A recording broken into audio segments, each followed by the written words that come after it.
बचपन में हम सभी ने अपनी स्कूल की किताबों में यह जरूर पढ़ा होगा कि भारत एक कृषि प्रधान देश है, जिसकी 70 से 80% आबादी अपनी जीविका के लिए प्रत्यक्ष और अप्रत्यक्ष रूप से कृषि के ऊपर निर्भर करती है। यही कारण है कि भारत में अभी खेती से जुड़े बिजनेस तेजी से बढ़ रहे हैं और उनमें किसान भाइयों को सफलता भी मिल रही है। इसलिए बड़ी बड़ी कंपनियां भी खेती से जुड़े बिजनेस में अपना पैसा निवेश कर रही है। यानी कि बात साफ है कि खेती से जुड़े बिजनेस का भारत में भविष्य उज्जवल है। तो हम सभी किसान भाई भी पीछे क्यों रहे, हम भी समय के साथ चलकर खेती से जुड़े बिजनेस करके लाखों रुपए की आमदनी क्यों ना करें। इसलिए आज मैं आपको इस वीडियो में खेती से जुड़े 5 ऐसे बिजनेस बताऊंगा जिन्हें कोई भी किसान भाई आसानी से कर सकता है और जिनमें लागत भी आपकी बहुत ही कम आएगी। ये 5 बिजनेस कौन से हैं, जानेंगे इस वीडियो में आगे। नमस्कार किसान भाई, स्वागत है आपका एक बार फिर से हमारे YouTube चैनल क्रिएटिव किसान में। नए साल की शुरुआत हो चुकी है और हम सभी किसान भाई यह निर्णय लेते हैं कि हम इस साल 2023 में खेती से जुड़े एक बिजनेस की शुरुआत अवश्य करेंगे और उसे चलाने के लिए अगर हमें दिन और रात एक भी करना पड़े तो हम जरूर करेंगे। अभी मैं आपको वीडियो में जो आगे 5 बिजनेस बताऊंगा, इन्हें कोई भी किसान भाई बड़ी आसानी से कर सकता है और इनमें आपकी लागत भी कम से कम आएगी। मैं आपको इस वीडियो में उन सभी बिजनेस की जानकारी नहीं दूंगा जिनके बारे में किसान भाई करना तो दूर की बात है, उनके बारे में सोचता भी नहीं है और जिनमें हमारी लागत लाखों रुपए में आती है। तो पहले बिजनेस पर आने से पहले अगर आपने अभी तक इस वीडियो को लाइक नहीं किया है तो इस वीडियो को लाइक करें। हम इस वीडियो पर 1500 लाइक्स का टारगेट लेकर चलते हैं, तो फटाफट से लाइक करके टारगेट को कंप्लीट करें। और अगर आप चैनल पर नए हैं और ऐसे इंटरेस्टिंग वीडियो देखना चाहते हैं तो इस चैनल को सब्सक्राइब अवश्य करें। अब आते हैं हमारे खेती से जुड़े पहले बिजनेस पर। हमारा खेती से जुड़ा पहला बिजनेस है दूध डेयरी व्यवसाय। दूध डेयरी व्यवसाय को आप 50,000 रुपए से भी कम लागत में शुरू कर सकते हैं। इसके लिए आपको एक दुकान लगेगी, एक फैट चेक करने की मशीन लगेगी, एक फ्रिज लगेगा और कुछ इक्विपमेंट लगेंगे। और इसके साथ ही आपको 15 से 20 ऐसे किसान भाई लगेंगे जो कि आपको दूध की सप्लाई कर सकते। दूध डेयरी व्यवसाय से जुड़ी ये बातें आपको भी पता होगी और आपने पहले भी कई वीडियो में सुना होगा, पर अब मैं आपको जो बातें बताने जा रहा हूँ उन्हें आप ध्यान से सुनना।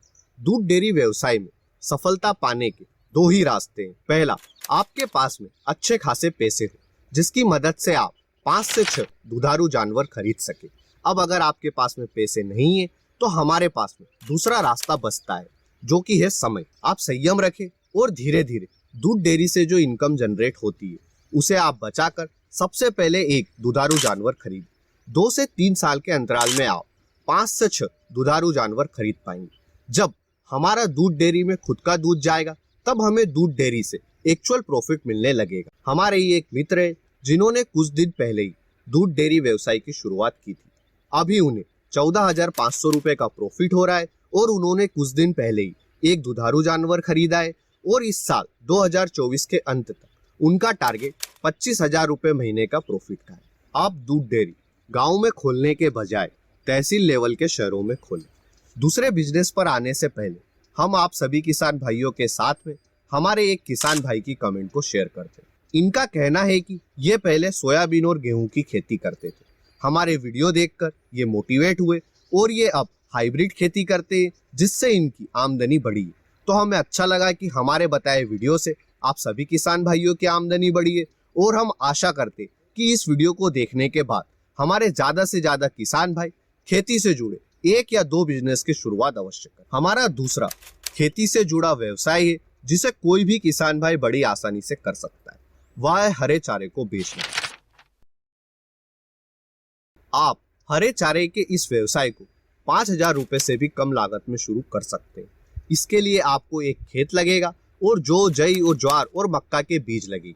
हम कई साल से हरे चारा का बिजनेस कर रहे हैं जिसमें हम आधा एकड़ के खेत से रोज के 1,000 से 1,500 रुपए कमा लेते हैं। हमारे कस्टमर फिक्स है जिन्हें हम सुबह 7 बजे के आसपास हरा चारा डिलीवर कर देते हैं। आप भी हरे चारे के इस बिजनेस को बड़ी आसानी से कर सकते हैं। इसके लिए आपको पहले कस्टमर फिक्स करना होंगे। जब आपके कस्टमर फिक्स हो जाए उसके बाद में आप उन कस्टमर्स को अपना हरा चारा बेचकर लाखों रुपए कमा सकते हैं। हरे चारे के ऊपर हमने डिटेल में एक वीडियो बनाया है जिसे आप हमारे चैनल पर जाकर देख सकते हैं। खेती से जुड़ा हमारा तीसरा बिजनेस है vermi compost fertiliser. Vermi compost fertiliser का बिजनेस आप बहुत ही कम लागत में शुरू कर सकते हैं। इसके लिए आपको एक वर्मी बेड लगेगा जो कि 1400 से 1500 रुपए के बीच में आएगा। वह 300 से 500 रुपए के बीच के केचुए और गोबर लगेगा। वर्मी कंपोस्ट खाद का बिजनेस शुरू करना तो आसान है, पर इसमें सबसे बड़ा चैलेंज आता है वर्मी कंपोस्ट खाद को बेचना, क्योंकि वर्मी कंपोस्ट खाद किसान भाइयों को महंगा लगता है रासायनिक खाद की तुलना में। अब बहुत से ऐसे किसान भाई हैं जिन्होंने वर्मी कंपोस्ट खाद का बिजनेस तो लार्ज स्केल पर शुरू किया था, पर वह बेच नहीं पाए, तो उन्हें इस बिजनेस में सफलता नहीं मिली। इसलिए आप वर्मी कंपोस्ट फर्टिलाइजर के बिजनेस की शुरुआत एक ही बेड से करें, ताकि अगर आप इसे नहीं भी बेच पाए तो आप अपने खेतों में इसका उपयोग कर ले। इस तरह से आपके वर्मी कंपोस्ट फर्टिलाइजर का सदुपयोग होगा और आपका खाद खराब नहीं होगा। आप 10 से 15 वर्मी बेड से पूरे साल में 3 से 4 लाख रुपए तक की आमदनी बड़ी आसानी से कर सकते हैं। यूट्यूब पर आपको कई सारे ऐसे किसान भाई दिखेंगे जिन्होंने वर्मी कंपोस्ट फर्टिलाइजर बेच के करोड़ों की आमदनी की है। अब आते हैं हमारे चौथे बिजनेस पर। हमारा चौथा बिजनेस है नर्सरी।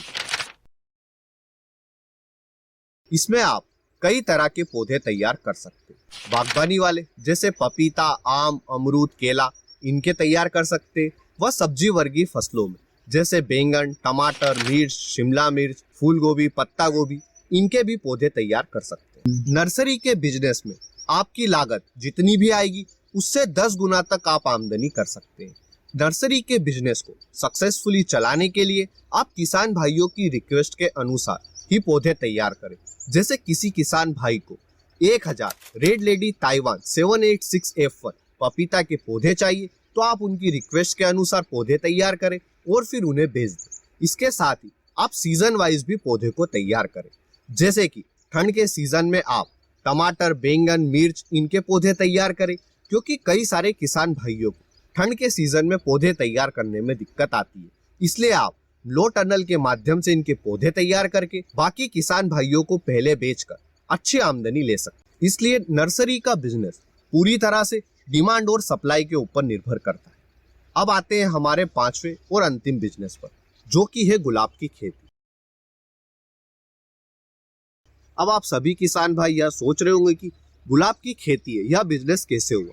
तो गुलाब की खेती के साथ में हम कई सारी फसलों की इंटरक्रॉपिंग कर सकते हैं। तो आप गुलाब के पौधों के साथ में जो भी आप फसलें लगाते हैं वे लगा सकते हैं। वह एक गुलाब का पौधा 15 से 20 साल तक चलता है, और अगर पौधे खराब भी हो जाते तो आप उन्हीं गुलाब के पौधों की कलम बनाकर वहां पर नए लगा सकते हैं, यानी कि आपके गुलाब के पौधे चलते रहेंगे। तो यह भी एक बिजनेस हुआ। अब गुलाब की मार्केट में हमेशा ही अच्छी खासी डिमांड रहती है। वह फेस्टिवल के टाइम आपको 200 रुपए किलो के आसपास भी गुलाब मिल जाएगा, तो आप फेस्टिवल के सीजन में काफी अच्छे पैसे कमा सकते हैं। अगर आपके अंदर सच में बिजनेस करने की चाह है और आप सच में अपनी आमदनी को दोगुना करना चाहते हैं और अपनी आमदनी को बढ़ाना चाहते हैं, तो आप इस साल 2023 में इन 5 बिजनेस में से किसी भी एक बिजनेस की शुरुआत अवश्य करें। अगर आप हमारी राय लें तो आप एक नहीं बल्कि 3 बिजनेस की शुरुआत एक साथ कर सकते हैं।